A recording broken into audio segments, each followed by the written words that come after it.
You found it. Your home for the best content on your favorite team, the Fighting Tigers of LSU. Do us a favor. Subscribe to the channel. Leave your comments below. Be sure to smash that like button.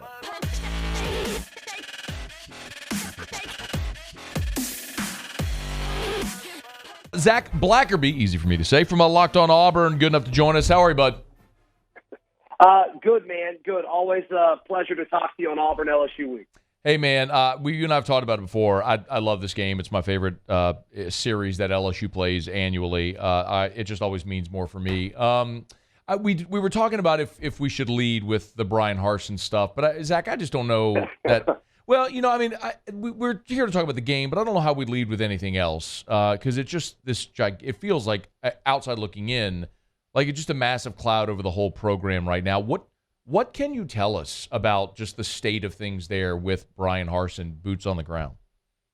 I mean, it seems like it's unanimous. It seems like it's going to be a united effort, which is unusual at Auburn because there's two or three different political factions, right, of the powers that be. But I mean, it sounds like everybody's in agreement that it's time to move on. Bryan Harsin doesn't seem happy. His family doesn't seem happy. The other Boise coaches that he brought with him don't seem happy. It seems like pretty much everybody's in agreement that it's time to move on. So we'll see about the timing. We'll see about, what the negotiations are regarding the buyout. But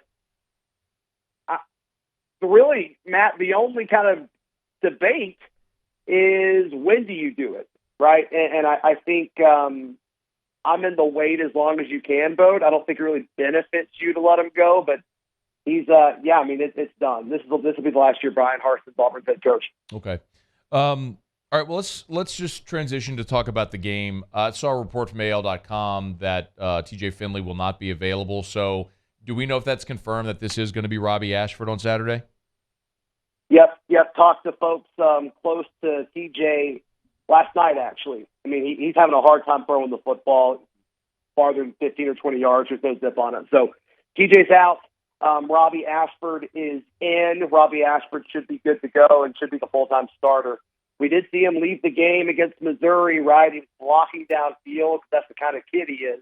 And he ended up hurting himself. Came back in a few drives later. But, yeah, Robbie Ashford should be good to go. How much does the offense change with Ashford as compared to Finley being in there? Yeah, I think it changes, Matt, but not as much.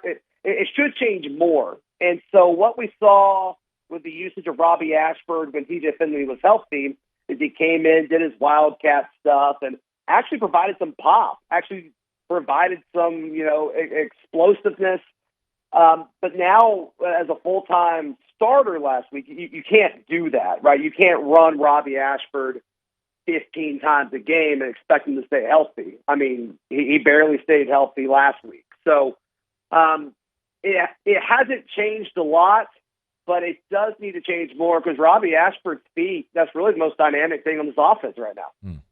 So what has coming into the season, and I think you and I spoke about this in Atlanta, we talked about Tank Bigsby, and I mean, we saw Jarquez Hunter had some really explosive plays in Baton Rouge a year ago. Why hasn't the running game, why hasn't it been more effective? Yeah, one, it's predictable.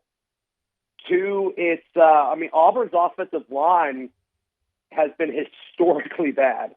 Awful. And, going into Missouri last week, the storyline was like, okay, Auburn should be able to run the ball on Missouri because everybody can run on Missouri. And that wasn't the case. Averaging 1.5 yards a play when Tank is in and when there's two tight ends on the field, and Auburn runs a ton of two tight end stuff.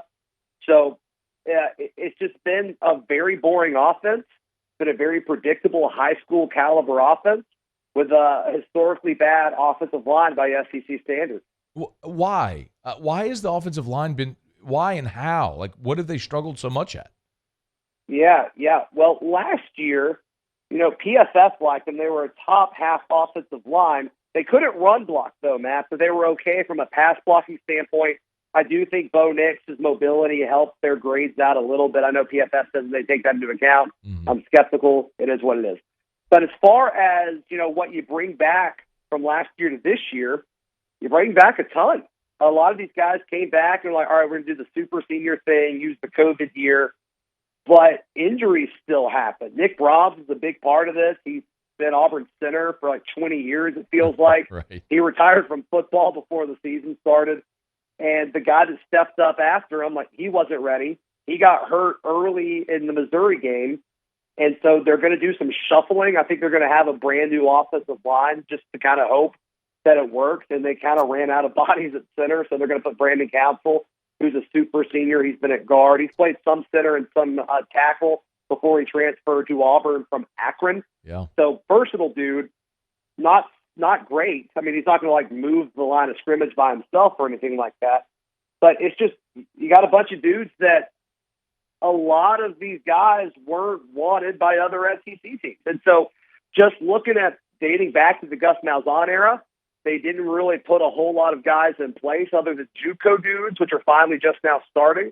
You look at Killian Zaire at left tackle, but outside of that, it's just a bunch of dudes that nobody else really wanted, consistent 3 stars, and they haven't been developed over their time at Auburn. He's on Twitter at Z Blackerby. Locked on Auburn host Zach Blackerby is with us, giving us our Auburn preview. If I ask the big picture question, what is the path for Auburn to have any success offensively in this game? What is it? Yeah, I think Auburn's receivers are actually pretty talented. We just haven't been able to see them consistently get the ball, but when they get the ball in space, they make the most of it. You guys know of Coy Moore very well. We saw him actually get an opportunity last week against Missouri, and he looked good. He looked really, really good. And so you need to see some of that. Javaris Johnson, over the first few weeks, led the SEC in like yards per reception, I believe yards per target as well. And then Matt, he didn't get a target against Missouri. When your offense was struggling, your best guy, your most productive receiver didn't get a target. So get those 2 guys involved and then find a way to get the ball in Tank Bigsby and Jarquez Hunter's hands other than just running it up the middle, whether it's outside zone stuff, whether it's getting him involved in the passing game, whatever it may be. You got to find a way to generate space and scheme guys open. But this offensive coaching staff has been stubborn, and they've chosen to not really decide, to change anything. Quick passes, doing things to help out your quarterback, and to really help out this poor offensive line. They're not doing some of the no-brainer stuff that you do to combat that when you have a weak pass blocking situation. And so we'll see. Maybe Bryan Harsin feels like his back is up against the wall more now than a week ago. I don't know how. I mean, it seems like even though Auburn won, it seems like he's even more on the hot seat. But they've got to make some of these no-brainer adjustments. We'll see if they do it. Is the defense any good? Defense is good. Yeah, it's really good. It's really good. I don't think they're going to get as much credit because they're on the field a ton. And I kind of expected them to wear down a little bit against Missouri, and maybe they did because Missouri did have that chance. They drove it all the way down the field and had a layup for a kick, and they missed that, and they were about to score in overtime. So maybe they did break down overtime.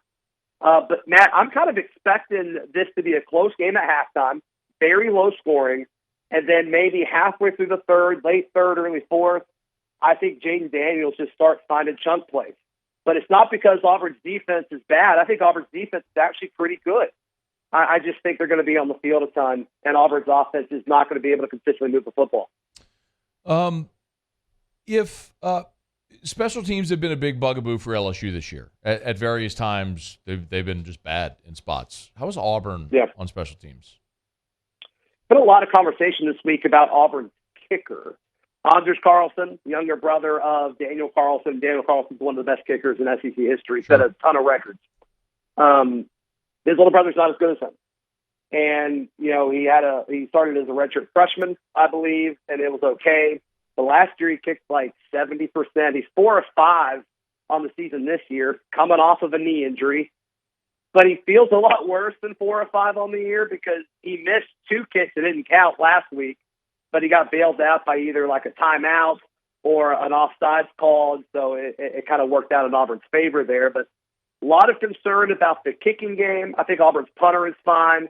And as far as the return game for Auburn, it's been okay. Nothing extremely explosive or anything like that, but a solid return here and there, but nothing nothing to write home about. I think Auburn's fine on special teams. If Auburn wins the game, and look, man, seeing LSU as a 9-point favorite at Jordan-Hare is like it's not enough. It's not enough.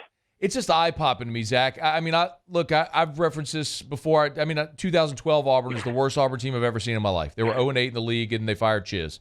That was a 12-10 game where LSU kicked a field goal in the third quarter, and that was only scoring in the second half, and LSU escaped 12-10. Like, I've just seen too many games in that damn stadium to think this is going to be a walk. So if there is a path for Auburn to win it, what does it look like? I think the defense has to create chaos, which they have the skill set to do, right? And LSU starting some young guys up front, so maybe they have a chance to generate some mismatches there. Auburn's edge rushers, Derek Hall, Ekuliota, they're really, really good. And so maybe that makes Jaden Daniels uncomfortable.